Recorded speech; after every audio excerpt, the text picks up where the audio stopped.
देख का हमने चूल्हे पे रख लिया और सबसे पहले डालेंगे कुकिंग ऑयल।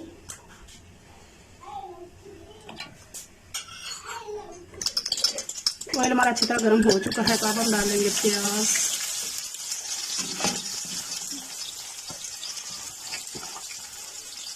प्याज को हम हल्का सुनहरी होने तक जो है वो फ्राई कर लेंगे।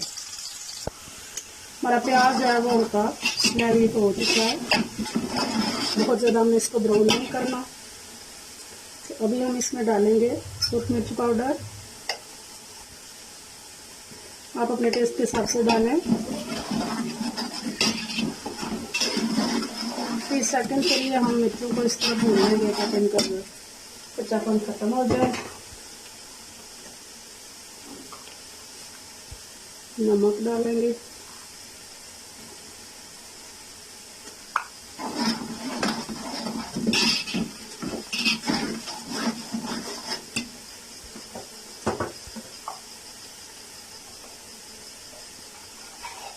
हल्दी पाउडर डालेंगे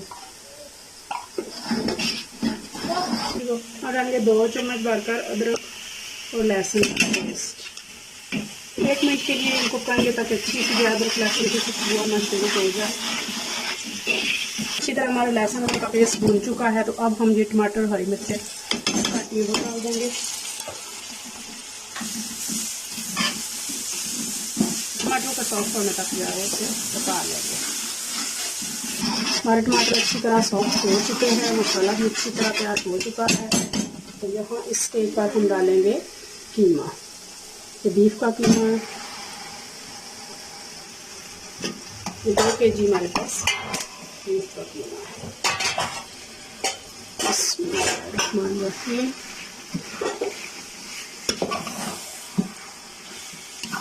कीमे को अच्छी तरह हमने इसका पानी ड्राई होने तक जो है वो और कलर चेंज होने तक भून लेना है।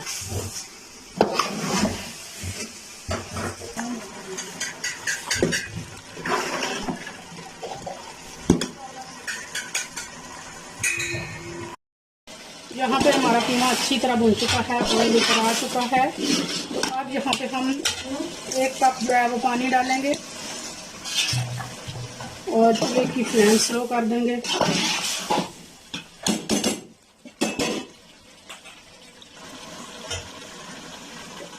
इसको 15 मिनट के लिए हम दम दे देंगे ताकि हमारा कीमा अच्छी तरह गल जाए। 15 से 20 मिनट तकरीबन हो गए कीमे को दम पे रखे हुए। माशाल्लाह बहुत प्यारी खुशबू आ रही है।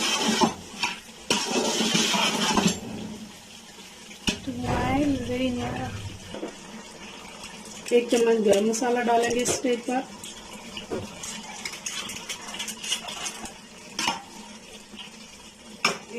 और अब हम डालेंगे आलू।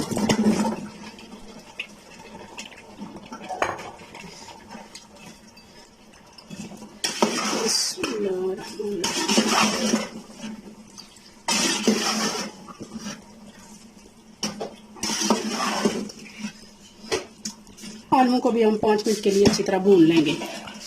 बहुत अच्छी तरह हमारा कीमा और आलू भून चुके हैं। आप देख सकते हैं पानी बिल्कुल खुश्क हो चुका है और हमारा बिल्कुल जो है वो ऊपर आ चुका है। आप देख सकते हैं बिल्कुल भी ये बहुत अच्छी तरह दोनों चीज़ों को बनाई हो चुकी है। तो यहाँ हम डालेंगे 2-3 हरी मिर्चें। तो यहाँ पे हम चूल्हे की फ्लेम स्लो कर देंगे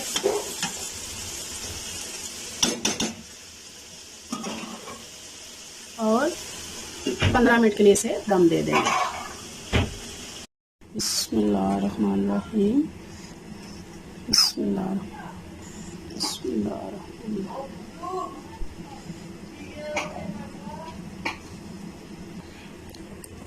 फाइनली जी हमारा ढाबा स्टाइल जो है वो कीमा आलू तैयार है। बहुत ही मज़ेदार, बहुत ही टेस्टी। जितना खूबसूरत ये देखने में है इंशाल्लाह उतना ही मज़ेदार ये खाने में भी होगा। उम्मीद करते हैं कि आज की रेसिपी आपको पसंद आई होगी। अगर पसंद आई है तो प्लीज़ लाइक और शेयर भी कीजिएगा और अगर नए हैं तो चैनल को सब्सक्राइब भी कीजिएगा। अपना बहुत ख्याल रखिएगा, मुझे दुआओं में याद रखिएगा। बहुत शुक्रिया।